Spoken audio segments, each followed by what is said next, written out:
I'll do. So, today, sweetest, cutest prisoner. Somebody asked me for that. Not all the biggest baddies to get on with that. But firstly, heading towards 30,000 subscribers. I want to thank absolutely everyone who's had anything to do with the channel, particularly my guests. Yeah, most of my guests are carrying, you know, some serious luggage from their past, poor mental health and the like, and they've put it out there. They've all been honest, and in doing that, it is helping other people. So I'm eternally grateful. You know, my first ones, Jay, Holly, prison governor. I'll have her back soon. Sean, if you're out there, Sean, get in touch, mate. Let's meet up and have a brew. Yeah. The latest ones, Tony and Keith. Hopefully meeting them both very soon to finish their stories. Everyone in between. Marvin and Kira. Right, Marvin and Kira, if you don't know who they are, they've got their own playlist. Go and have a look. Amazing couple. They've been through their own traumas in life. They've helped me no end with my mental health and everything else. Marvin is just full of ideas. And they've helped me no end with the channel. Push it forward and everything else. So, much love, guys. Really appreciate everything you've done for me. Everybody, really appreciate it. Okay, I won't keep going on. Straight into the vlog, out with Stephen. Cheers, thanks for coming. Come on then. Go on then. Go on, laddo. How do? Beautiful day, guys. Gonna find some shade, sit down.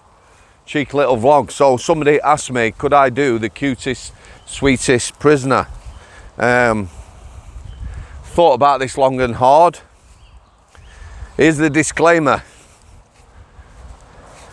Cutest, sweetest member of staff. Not many cute. Sweetest.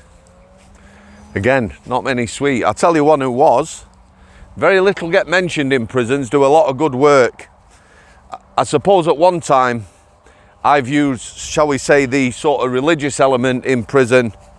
Well, let's just say not in a good light, mithersome or whatever. Particularly when I was on K-Wing. When I moved to the healthcare wing, the hospital wing, all that changed. They do some very good work. And one person who springs to mind is Sister Mary. Sister Mary was a nun. She used to come on the healthcare regular. Just a lovely, lovely lady. We used to have a laugh. You could have a laugh. One of my managers, bless her, KK, Karen Kenny, used to tell me off. Sister Mary'd come on the wing. She'd be walking down the landing. I'd get in the office. No fudging, swearing. Sister Mary's here, as she walked in behind me. Yeah, KK would tell me off. She would tell me I'm going to hell. Sister Mary would say, no, Mr. Samworth is going to heaven. We got on really well. She was a lovely lady and she was sweet. She's still out there now, doing good work. Anyone who knows her, pass on my regards and wish her well. Like I say, a really lovely lady. Prison officers, cute, sweet. Yeah, I'm struggling there. Prisoners too, 95% of prisoners, well behaved, got on with the jail. Cute, not a word I'd use. Sweet, again. You know, so how I'm doing this vlog, I'm going to do this vlog talking about 3 lads who worked on the healthcare, the hospital wing, from the point of view of the staff, the nursing staff, and me.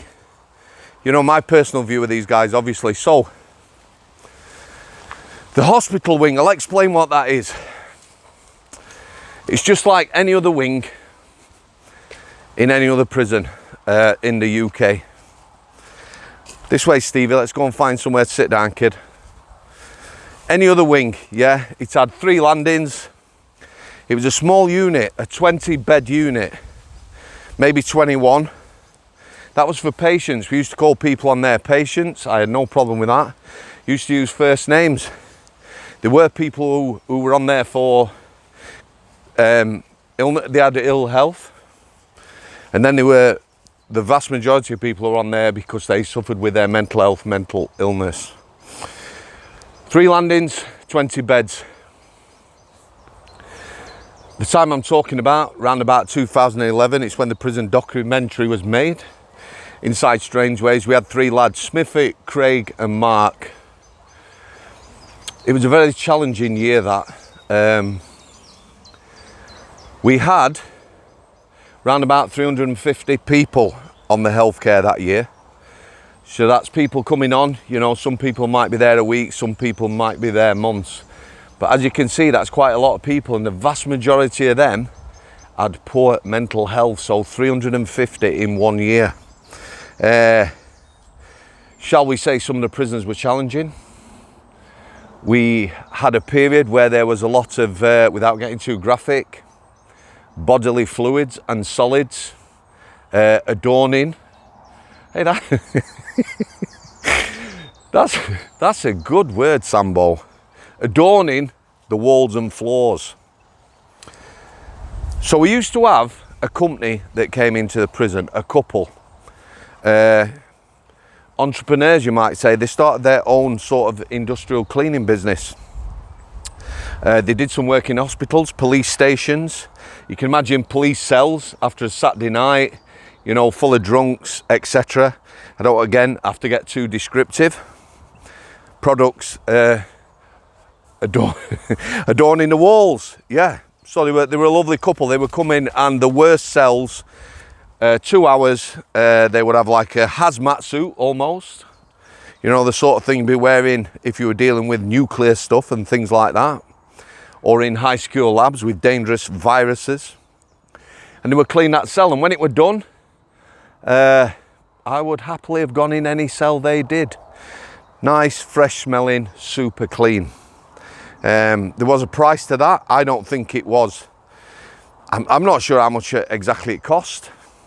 Maybe 400 quid, but if you saw the state of the cells and how they were after, beforehand, they weren't fit for occupation.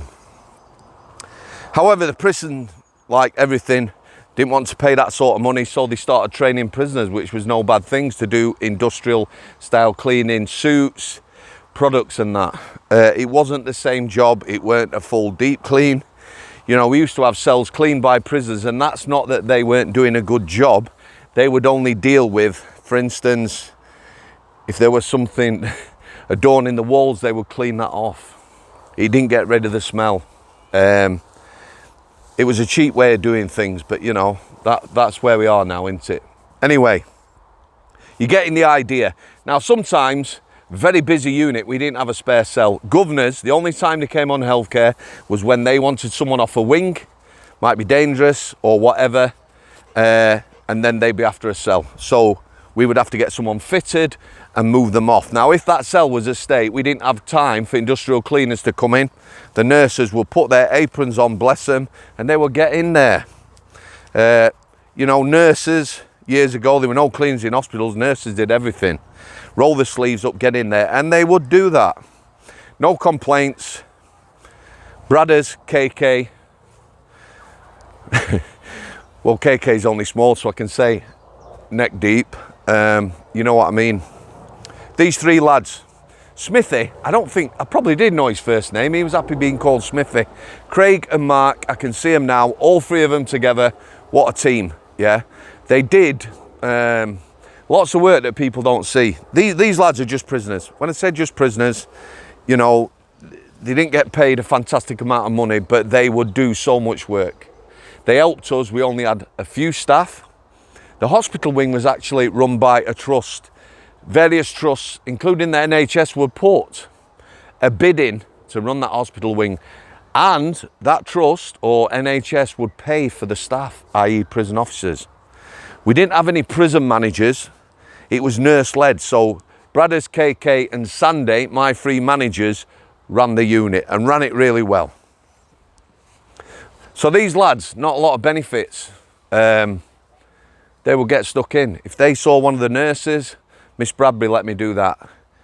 Miss Kenny let me do that. Yeah, they would be in there cleaning. I wouldn't ask them to do that. You know, I didn't want the nurses doing it. But it is what it is. But they would do that. Yeah, And the nursing staff would definitely say them lads were sweet, yeah? They would do anything, they worked endlessly. Dinner times and tea times, when them lads were on there, I never had dinner breaks or tea breaks, me. I would have them out polishing floors. When I say polishing floors, not a whip. We'd be having a laugh and a joke. They'd be putting the polish down, Mark would be buffing the floors. The healthcare, you know, for a busy unit that struggled for staff and everything else, it was clean. You know, it was the best place it could be. So them lads, definitely sweet. You know, I was thinking about them this morning, always smiling, big smiles on their faces. We had a good laugh and it was a tough year. So yeah, not all bad in prison. I enjoyed pretty much all my time on healthcare. It was very challenging. It was very dangerous. We had some dangerous people, people with mental health, mental illness, particularly when unmedicated, very unpredictable. But I also like working with the staff, the nursing staff. You know, a lot of them were my mates, they were my counsellors, my therapists, and I was the same to them. Cutest, sweetest prisoner. I'm going to leave it there, guys. Stephen? Stephen? Laddo? Come here, you. Parting shot as always, guys. Summer's coming. Hopefully, you can all get out and at least get some rays. Bless you all. Up to you, eh? Come on, good lad. Cheers, guys. Thanks for coming.